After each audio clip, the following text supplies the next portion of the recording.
उत्तर प्रदेश में एक के बाद एक सपा मुखिया अखिलेश यादव के नेताओं के कारनामे सामने आ रहे हैं। इनकी काली करतूतों से पर्दा उठ रहा है, घिनौने आरोप तक लग रहे हैं, जिसके बाद सीएम योगी का तगड़ा एक्शन भी दिख रहा है।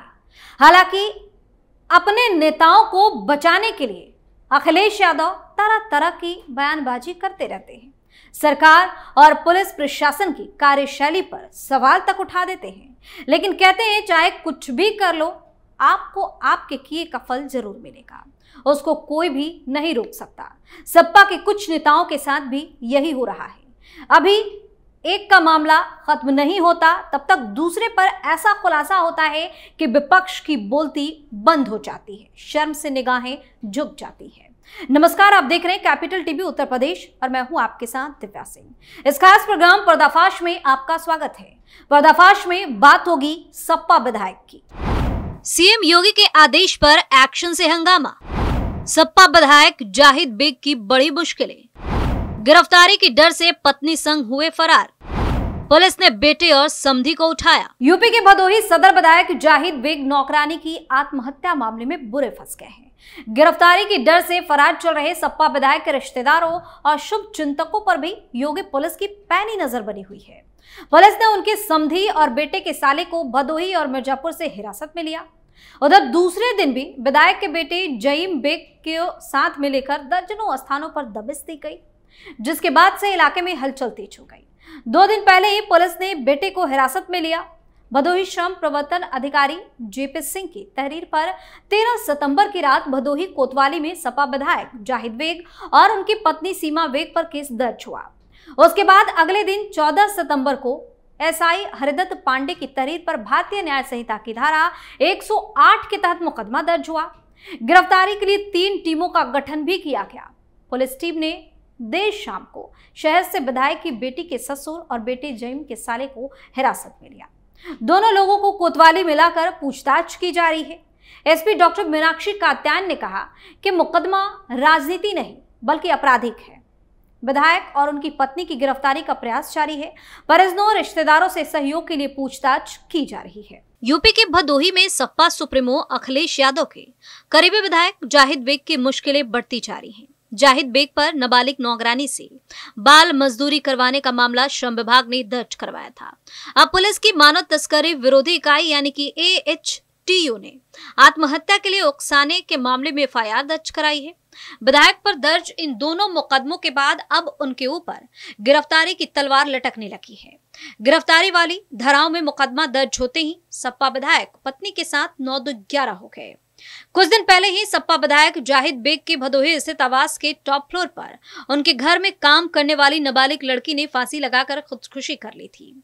मौके पर पहुंची पुलिस ने शव को कब्जे में लेकर बिना शोर शराबे के पोस्टमार्टम के लिए भेज दिया था। जांच पड़ताल करने पहुंची पुलिस अधीक्षक डॉक्टर मीनाक्षी कात्यायन को वहां एक और नाबालिग किशोरी दिखाई पड़ी और उसने अपने को सपा विधायक के यहाँ सालों से काम करने वाली नौकरानी बता दिया। श्रम विभाग और बाल कल्याण समिति के साथ महिला मजिस्ट्रेट महिला पुलिस ने छापेमारी कर नाबालिग लड़की को विधायक के आवास से मुक्त कराया। उसी दिन आधी रात तक उसका बयान दर्ज कर महिला पुलिस की निगरानी में 1 स्टॉप सेंटर भेज दिया। स्थानीय स्तर पर लापरवाही देखकर एसपी ने स्थानीय पुलिसकर्मियों से विधि संगत कार्रवाई करने के निर्देश दिए, जिसके बाद दूसरी FIR दर्ज की गई। मामले में अधीक्षक डॉक्टर मीनाक्षी कात्यायन ने बताया कि सपा विधायक और उनकी पत्नी की प्रताड़ना से तंग आकर नाबालिग लड़की ने खुदकुशी की है। इस मामले में सपा विधायक जाहिद बेग और उनकी पत्नी सीमा बेग पर मुकदमा दर्ज किया गया है।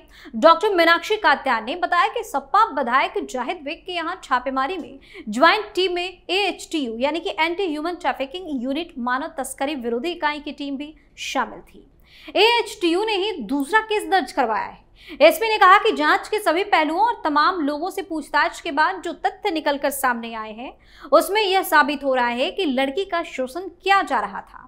यह कानूनन अपराध है। पुलिस की तरफ से एंटी ह्यूमन ट्रैफिकिंग यूनिट के सब इंस्पेक्टर की तहरीर पर भारतीय न्याय संहिता यानी कि BNS 2023 की धारा 108 के तहत सपा विधायक जाहिद बेग और उनकी पत्नी सीमा बेग के खिलाफ मुकदमा दर्ज किया गया। आरोप गंभीर प्रकृति के हैं, इसलिए जल्द गिरफ्तारी की जाएगी। वहीं इस मामले में नाबालिग के बयान के बाद सपा नेता की मुश्किलें और ज्यादा बढ़ गई हैं। विधायक की आवाज से जिस दूसरी नाबालिग नौकरानी को मुक्त कराया गया था, उसने बयान में आरोप लगाया है कि विधायक के घर पर मारपीट की जाती थी, काम करने के पैसे भी उसे नहीं देते थे। जिस नाबालिग ने फांसी लगाई थी उससे भी 2 दिन पहले मारपीट की गई थी।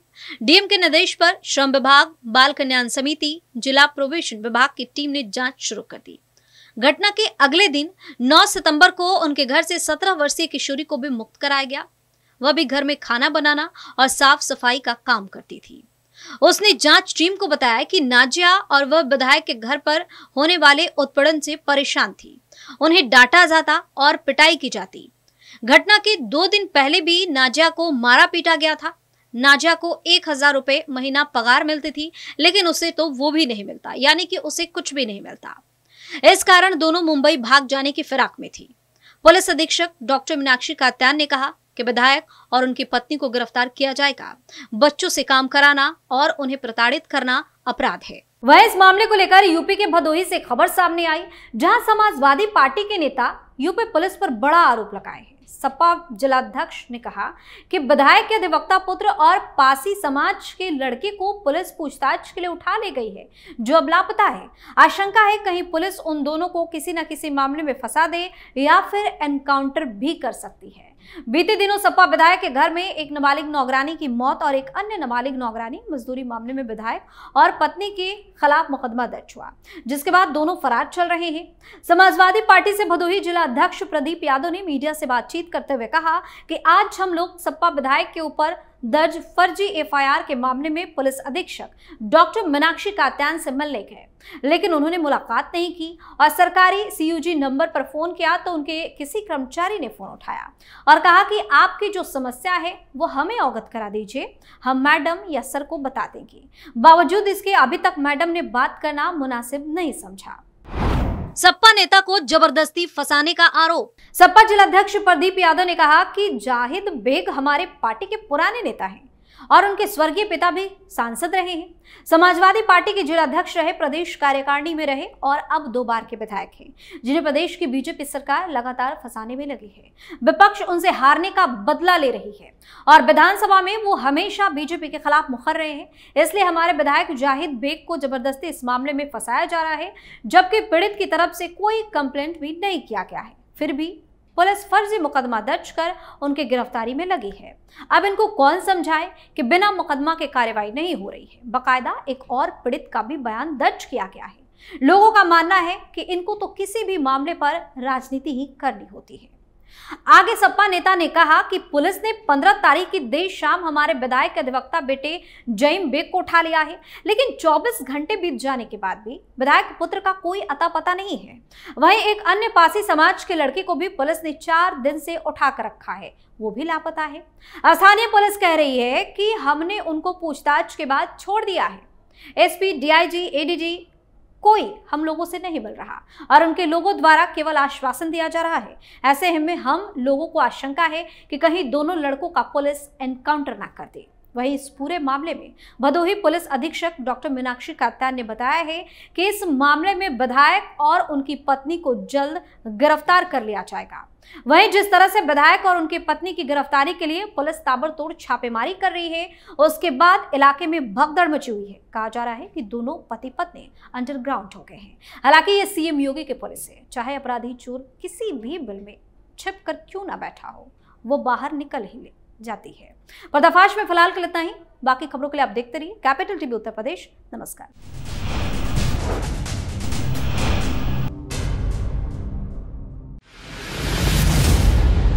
मैं राजनीति करता नहीं, पर राजनीति को बहुत गहरे तक समझता हूं। मैं लोगों के बीच रहता हूं, लोगों के मन को अच्छे से जानता हूं।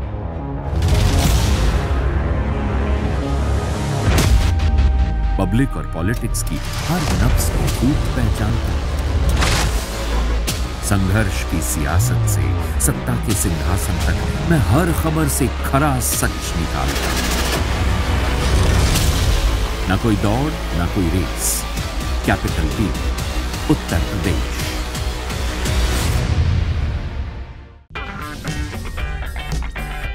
अगर आपको हमारा वीडियो पसंद आया हो तो इसे लाइक करें, हमारे चैनल को सब्सक्राइब करें और हाँ, बेल आइकन दबाना ना भूलें। ताकि आप तक हमारे वीडियो की नोटिफिकेशन पहुंचती रहे। आप अपना सुझाव हमें कमेंट बॉक्स में दे सकते हैं। हमारे साथ जुड़ने के लिए शुक्रिया।